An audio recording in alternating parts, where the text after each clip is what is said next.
It's a burrito, right?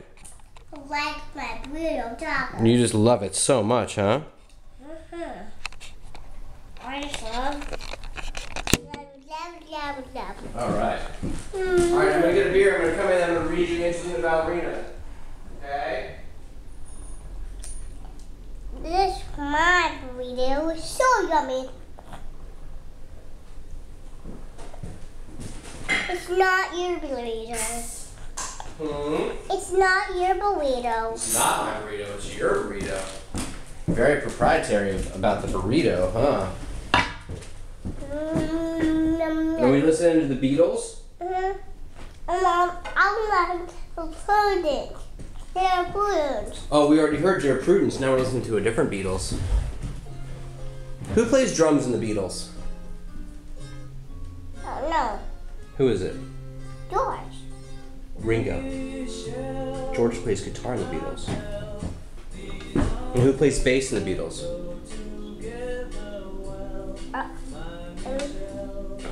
Do you want me to tell you? Paul does. He's singing right now. And who's the other singer in the Beatles?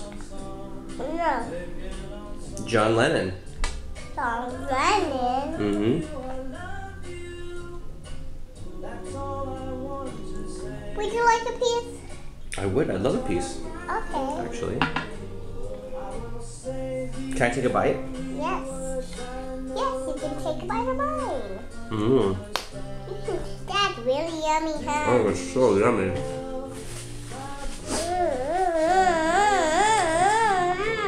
It's exceptionally yummy. Isn't it? And Mom comes down and give her a bite too. That's going to be really nice if you decide to share with Mama too. Yeah, not that. It's broken now. I'm fixing it a little bit. Yeah, fix it a little bit. You know, burritos, you got to be careful because sometimes they break. Can I help you a little bit? Let's take one more bite. Yeah, it's yummy, huh? Mm-hmm. It's really yummy. Mm-hmm. I'm going to read you now, okay?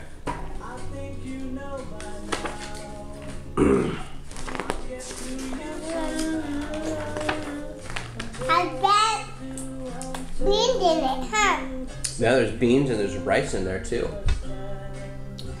Rice is yummy, huh? It is. No. Oh, it's broken again. Here we go. We got it. Read. Okay. Excuse me. More than anything else in the world, Angelina loved to dance. She danced all the time and she danced everywhere, and often she was so busy dancing that she forgot about the other things she was supposed to be doing. Angelina's mother was always calling to her, "Angelina, it's time to tidy up your room now." Or, "Please get ready for school now, Angelina." But Angelina never wanted to go to school. She never wanted to do anything but dance.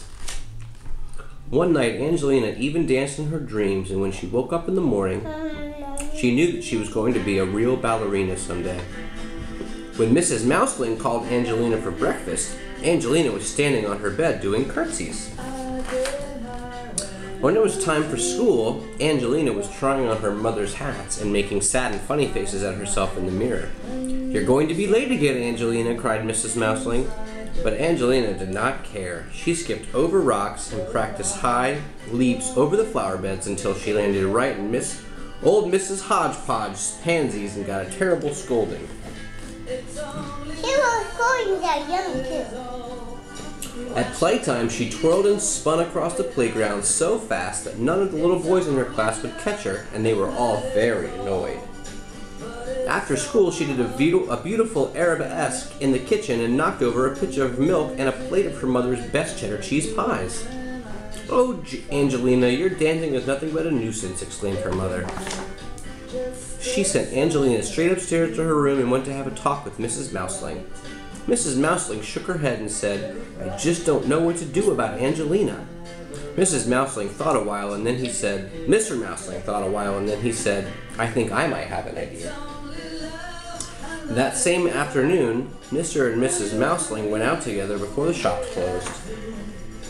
The next morning at breakfast, Angelina found a large box with her name on it. Inside the box was a pink ballet dress and a pair of pink ballet slippers. Angelina's father smiled at her kindly. "I think you are ready to take ballet lessons," he said. Angelina was so excited that she jumped straight up in the air and landed with one foot in her mother's sewing basket. That's pretty silly, huh? The very next day, Angelina took her pink slippers and ballet dress and went to her first lesson at Miss Lily's ballet school. There were 9 other little girls in the class, and they all practiced curtsies and plies and ran around the room together just like fairies. And when they skipped and twirled around, they skipped and twirled around until it was time to go home. "Congratulations, Angelina," said Mrs. Lily. "You are a good little dancer, and if you work hard, you may grow up to be a real ballerina one day." Angelina ran all the way home to give her mother a big hug. "I'm the happiest little girl in the world today," she said. From that day on, Angelina came downstairs when her mother called her. She tidied her room, and she went to school on time.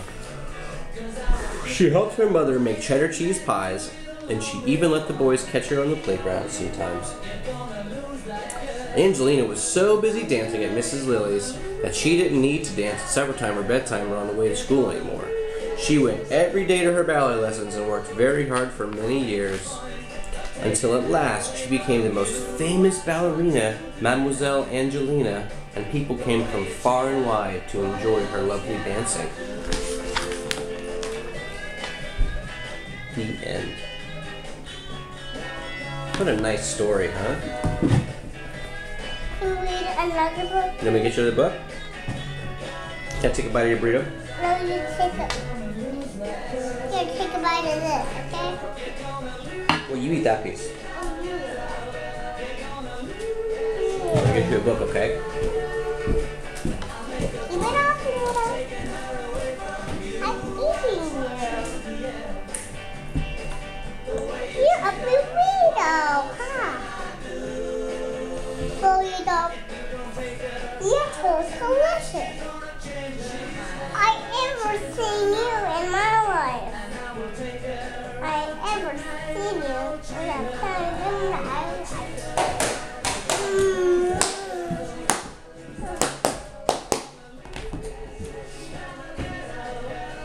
My burrito's starting to fall down.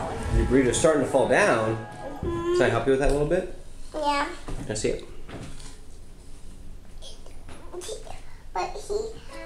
But my brother's okay. He's okay. He's mine.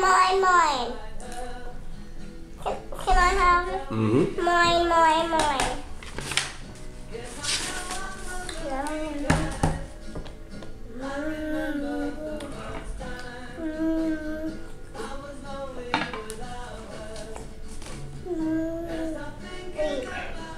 Please. The sun did not shine. It was too wet to play. So we sat in the house on that cold, wet day. I sat there with Sally. We sat there, we two, and I said how I wish we had something to do. Too wet to go out and too cold to play ball, so we sat in the house. We did nothing at all. So all we could do was to sit. And we did not like it, not one little bit. Bump! And then something went bump. How that bump made us jump. We saw him step in on the mat. We looked and we saw him, the cat in the hat. And he said to us, "Why do you sit there like that? I know it is wet and the sun is not sunny, but we can have lots of good fun that is funny." "I know some good games we could play," said the cat. "I know some new tricks," said the cat in the hat. "A lot of good tricks. I will show them to you. Your mother will not mind at all if I do." Then Sally and I did not know what to say. Our mother was out of the house for the day. But our fish said, "No, make that cat go away. Tell that cat in the hat you do not want to play. He should not be here. He should not be about. He should not be here when your mother is out." Now, have no fear, said the cat. "My tricks are not bad," said the cat in the hat. "Why, we can have lots of good fun if you wish with a game that I call Up with a Fish." "Put me down," said the fish. "This is no fun at all. Put me down," said the fish. "I do not wish to fall." "Have no fear," said the cat. "I will not let you fall. I will hold you up high as I stand on a ball, with a book on one hand and a cup of my hat. But that is not all I can do," said the cat. Look at me now," said the cat, "with a cup and a cake on top of my hat. I can hold up 2 books. I can hold up the fish and a little toy ship and some milk on a dish. And look, I can hop up and down on the ball, but that is not all. Oh no, that is not all. Look at me, look at me, look at me now. It is fun to have fun, but you have to know how. I can hold up the cup and the milk and the cake. I can hold up these books and a fish on a rake. I can hold the toy ship and a little toy man. And look with my tail, I can hold a red fan. I can fan with the fan as I hop on the ball, but that is not all. Oh no, that is not all. This is what the cat said, then he fell on his head. He came down with a bump from up there on the ball, and Sally and I, we saw all the things fall. And our fish came down too. He fell into a pot, and he said, do I like this? Oh no, I do not. This is not a good game, said our fish as he lit. No, I do not like it, not one little bit. Now look what you did, said the fish to the cat. Look at this house, look at this, look at that. You sank our toy ship, sank it deep in the cake. You shook up our house, and you bent our new rake. You should not be here when our mother is not. Get out of this house, said the fish in the pot. But I like to be here. Oh, I like it a lot, said the cat in the hat to the fish in the pot. I will not go away. I do not wish to go. And so, said the cat in the hat, so, I will show you another good game that I know. And then he ran out, and as fast as a fox, the cat in the hat came back in with a box. A big red wood box. It was shown with the hook. Now look at this trick, said the cat. Take a look. Then he got up on top with the tip of his hat. I call this game Fun in a Box, said the cat. In this box are 2 things I will show to you now. You will like these 2 things, said the cat with the bow. I will pick up the hook, and you will see something new. 2 things, and I call them Thing 1 and Thing 2. These things will not bite you, they want to have fun. Then out of the box came Thing 2 and Thing 1, and they ran to us fast. They said, how do you do? Would you like to shake hands with Thing 1 and Thing 2? And Sally and I did not know what to do, so we had to shake hands with Thing 1 and Thing 2. We shook their 2 hands, but our fish said, no, no, those things should not be in this house, make them go. They should not be here when your mother is not. Put them out, said the fish in the pot. Have no fear, little fish, said the cat in the hat. These things are good things, and he gave them a pat. They are tame, oh so tame, they have come here to play. They will give you some fun on this wet, wet, wet day. Now here is a game that they like, said the cat. They like to fly kites, said the cat in the hat. No, not in the house, said the fish in the pot. They should not fly kites in the house, they should not. Well, the things they will bump, oh, the things they will hit, and oh, I do not like it, not one little bit. Then Sally and I saw them run down the hall. We saw those 2 things bump their kites on the wall. Bump, thump, thump, bump, down the wall in the hall. Thing 2 and Thing 1, they ran up, they ran down. On the string of one kite, we saw Mother's new gown. Her gown with the dots that are pink, white, and red. Then we saw one kite bump on the head of her bed. Then those things ran about with big bumps, jumps, and kicks, and with hops and big thumps and all kinds of bad tricks. And I said, I do not like the way that they play. If Mother could see this, oh, what would she say? Then our fish said, look, look, and our fish shook with fear. Your mother is on her way home, do you hear? What will she do to us? What will she say? Oh, she will not like it to find us this way.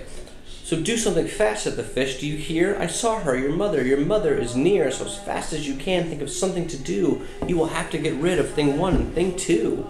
So as fast as I could, I went after my net. I said with my net I can get them, I bet. I bet with my net I can get those things yet. Then I let down my net, it came down with the plop, and I had them at last. Those 2 things had to stop. Then I said to the cat, now you do as I say, you pack up those things and take them away. Oh dear, said the cat, you did not like our game. Oh dear, what a shame, what a shame, what a shame. Then he shut up the things in the box with the hook, and the cat went away with a sad kind of look. That is good, said the fish. He's gone away, yes. But your mother will come home and find this big mess. This mess is so big and so deep and so tall, we cannot pick it up. There is no way at all. And then, who is back in the house? Why, the cat. Have no fear of this mess, said the cat in the hat. I always pick up my playthings, and so I will show you another good trick that I know. Then we saw him pick up all the things that were down. He picked up the cake and the rake and the gown and the milk and the strings and the book and the dish and the fan and the cup and the ship and the fish. And he put them away, and he said, that is that. And then he was gone with the tip of his hat. Then our mother came in, and he said to us too, did you have any fun? Tell me, what did you do? And Sally and I did not know what to say. Should we tell her the things that went on there that day? Should we tell her about it? Now what should we do? Well, what would you do if your mother asked you?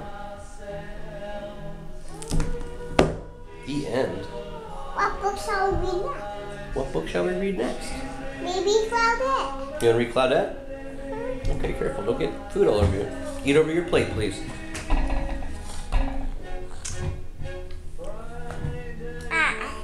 So good. That I'm so hungry for movie. I was so hungry for some movie though. I love it.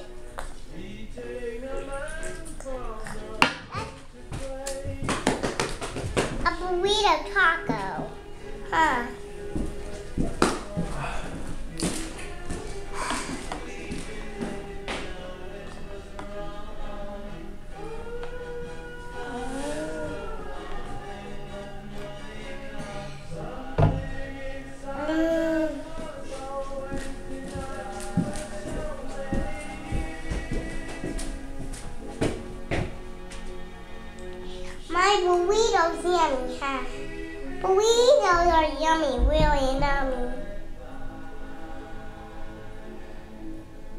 Here, you want this? No, don't do it from the bottom, then you'll break it. Here. Listen, are you kind of getting done with this? No. You still hungry? You still want to eat it? Paper plate. Paper plate. Pardon me?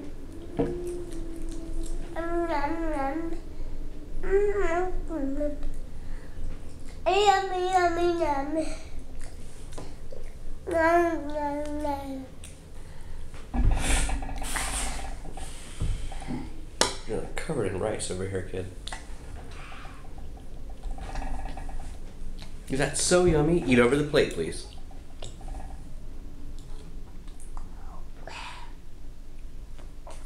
Read it, please. Read it, please? Okay. Yeah. Very nice asking.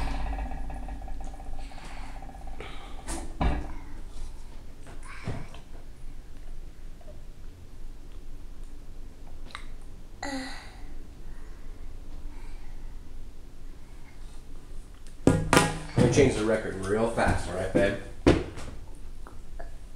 Cause it stopped. Yeah, because the last song played, didn't it?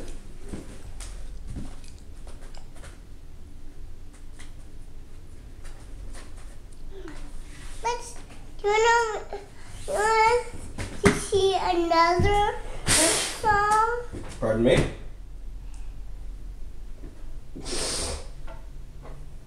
You're gonna like this song. This is a good one.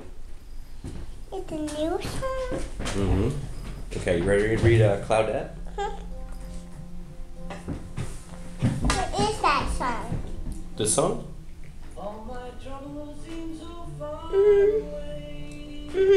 This song's called Yesterday. It's called Yesterday. Mm-hmm. What's yesterday mean? It means the day before today. Like yesterday, we went to the gym.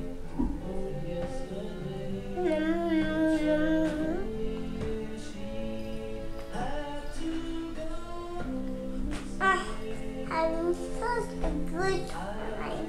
Yeah, well, don't still whip this around. You having such a good time with me? Is that what you said? Because I bought my burrito and I gave you a bite. Yeah.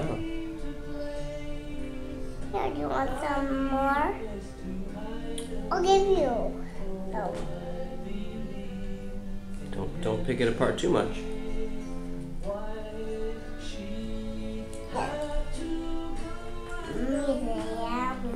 So good. It's so good. Mm. Come on, come here. Can I see? Why don't you take a big bite? Yummy. Mm-hmm.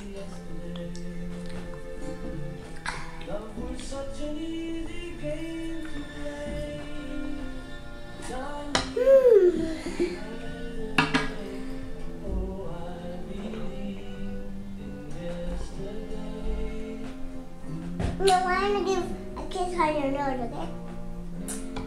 Thank you. A butterfly kiss, okay? Okay. No, a butterfly kiss on your nose, okay? Okay. No.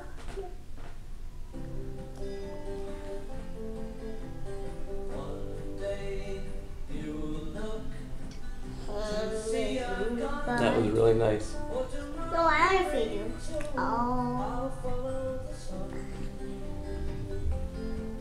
That. Very good. Is that very good? Very good. I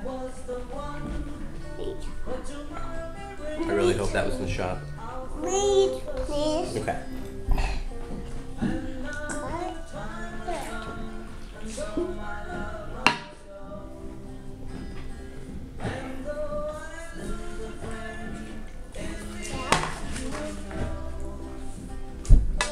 Claudette was a cloud, a very small cloud. Usually Claudette didn't mind being smaller than the average cloud. In fact, being small had lots of advantages. Everyone called her cute little names. Hi, Pipsqueak. Hey, Shortcake. Morning, Small Fry. And stand well. She had lots of little friends. Hey guys, what's up? Us. Tee-hee. That's nutty. No matter how crowded it was, she could always find a good spot to watch fireworks. She could sneak through tight spaces, hide in small places, and she even had a special little space that always made her feel cozy at night. Once in a while, all the other clouds would run out to do something big and important. Come on, Cloudette, join our cold front. We're going to make a huge storm. Yeah, we're going to water some crops and make some mighty rivers flow. No thanks, I'll just watch from here. Claudette could see them in the distance doing all sorts of important cloud things, and this made her want to do big and important things too. She wanted to make a garden grow, and she wanted to make a brook babble. She wanted to make a waterfall fall, and she thought nothing would be more fun than giving some kids a day off from school. Oh, a brook babble. Yeah. Oh, let me see it. Oh my God. And there's a bird. Yeah. There's a bird right there. One night, Claudette lay awake wondering what she could do that was big and important. She thought maybe she could work for the fire department, or maybe they needed some help down at the garden center. But nobody seemed to need her. Claudette was feeling blue. The next day, there was a big storm in Claudette's neighborhood. The sky got dark, the rain came down like cats and dogs, and the wind blew harder than she'd ever seen wind blow before. Can I eat it? When the storm finally stopped, Claudette realized she'd been blown far from her neighborhood. She didn't know anyone here, and they didn't seem eager to get to know her either. But pretty soon she was making new friends and seeing things she'd never seen before. Welcome to our neck of the woods, small fry. What a cute little cumulus. Have you seen our new pal? Barely. Then she heard something she'd never heard. She heard something she'd never heard before. That's right. What was it? Was it a puddle of mud? She looked down at what was supposed to be a pond, but was really just a puddle of mud. And she said, "What happened to your pond, Froggy?" The Froggy said, "It dried up and now it's more like a puddle than a pond," and this gave Claudette an idea. She held her breath until she started to puff up all over. Then she turned a nice blue-gray color. She kept growing until it looked like she was ready to burst, and she shook her little behind until it made a rumbling sound. Not quite like what you'd call thunder. Burritos are yummy. Burritos are yummy, but enough to let people know they might want to grab an umbrella.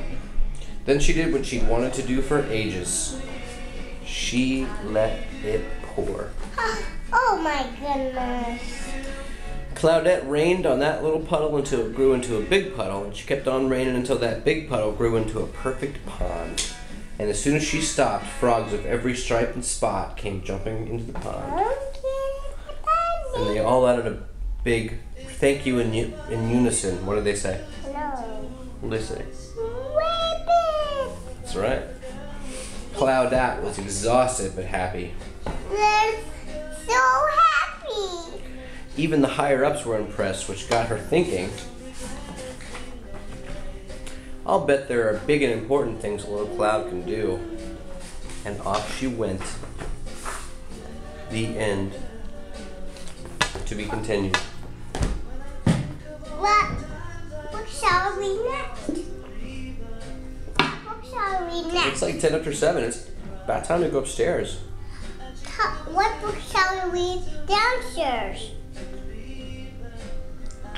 Maybe Corduroy.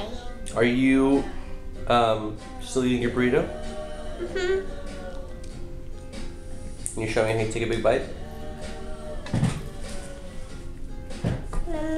That was kind of a teeny bite.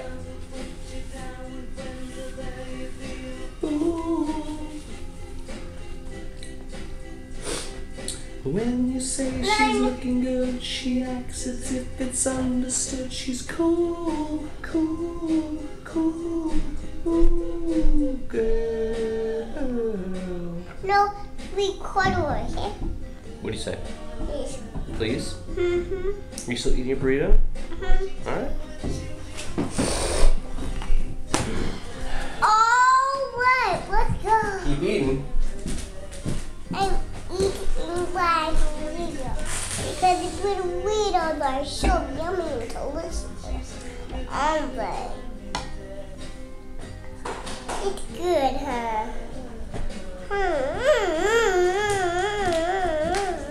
Okay, this is gonna be the last book, okay? Is the book bound on the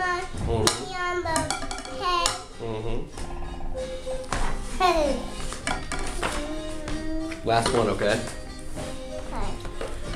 Corduroy is a bear who once lived in the toy department of a big store. And day after day, he waited with all the other animals and dolls for somebody to come along and take him home. The store was always filled with shoppers buying all sorts of things, but no one ever seemed to want a small bear in green overalls. And then one morning, a little girl stopped and looked straight into Corduroy's bright eyes. "Oh, Mommy," she said, "look, there's the very bear I've always wanted." "Not today, dear," her mother sighed. "I've spent too much already. Besides, he doesn't look new. He's lost a button to one of his shoulder straps." Corduroy watched them sadly as they walked away. "I didn't know I'd lost a button," he said to himself. "Tonight I'll go see if I can find it."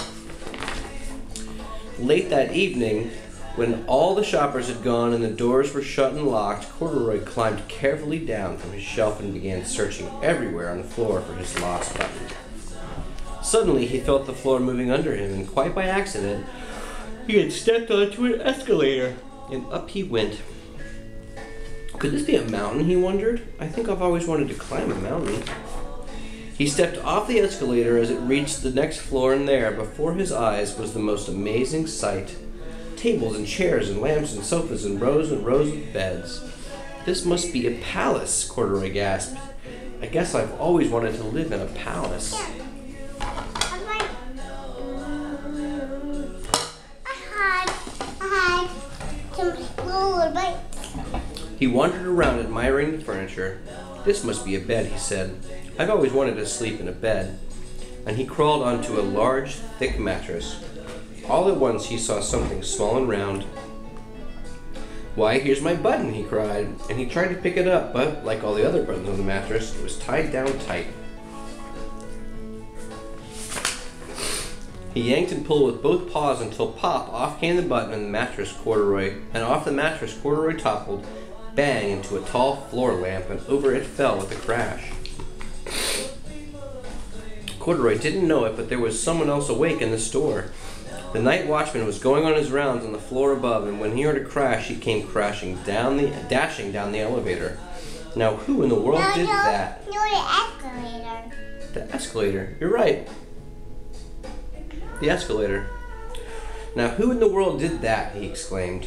"Somebody must be hiding around here." He flashed his light under and over sofas and beds until he came to the biggest bed of all. And there he saw two fuzzy brown ears sticking up from under the cover. "Hello," he said. "How did you get upstairs?" The watchman tucked Corduroy under his arm and carried him down the escalator and set him on the shelf in the toy department with the other animals and dolls. Corduroy was just waking up when the first customers came into the store in the morning, and there, looking at him with a wide, warm smile, was the same little girl he'd saw only the night before. "I'm Lisa," she said, "and you're going to be my very own bear. Last night I counted what I'd saved in my piggy bank, and my mother said I could bring you home." No, the money one. Money one. What's the next page? The money one. The money one. The money one. "I'm Lisa," she said, "and you're going to be my very own bear. Last night I counted what I've saved in my piggy bank, and my mother said I could bring you home." No. Too bad. "Shall I put him in a box for you?" the sales lady asked. "Oh, no, thank you," Lisa answered, and she carried Corduroy home in her arms. She ran all the way up 4 flights of stairs, entered her family's apartment, and straight to her own room. Corduroy blinked. There was a chair and a chest of drawers, and alongside a girl-sized bed stood a little bed just the right size for him. The room was small, nothing like that enormous palace from the department store. "This must be home," he said. "I know I've always wanted a home." Lisa sat down with Corduroy on her lap and began to sew a button on his overalls. "I like you the way you are," she said, "but you'll be more comfortable with your shoulder strap fastened." "You must be a friend," said Corduroy. "I've always wanted a friend." "Me too," said Lisa. She gave him a big hug. I'm going done with my burrito. I want to play too. The end. Have some water, okay? Please.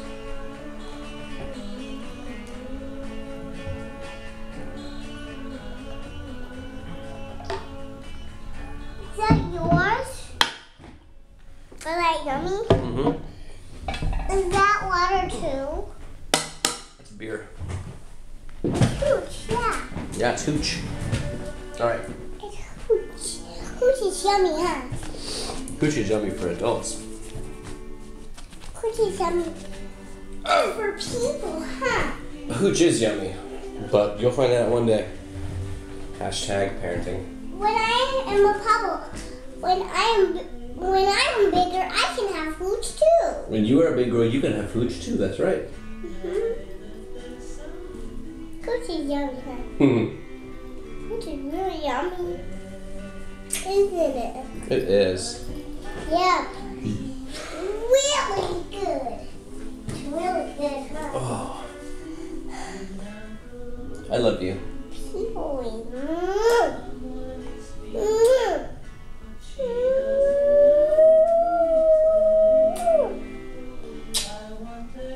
Can you say goodnight? Here. Mwah. No. Oh.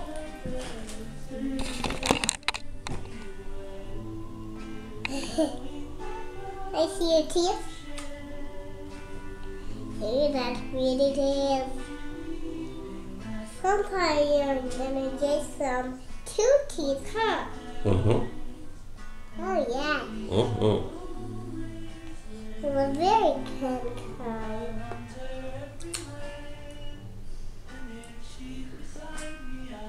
No. Mwah. No. I love you. Are you eating my beard? Yes. That's silly. Okay, can you say goodnight to the camera? Little Camry, I just love you. Can I see him? Okay. Can I see him?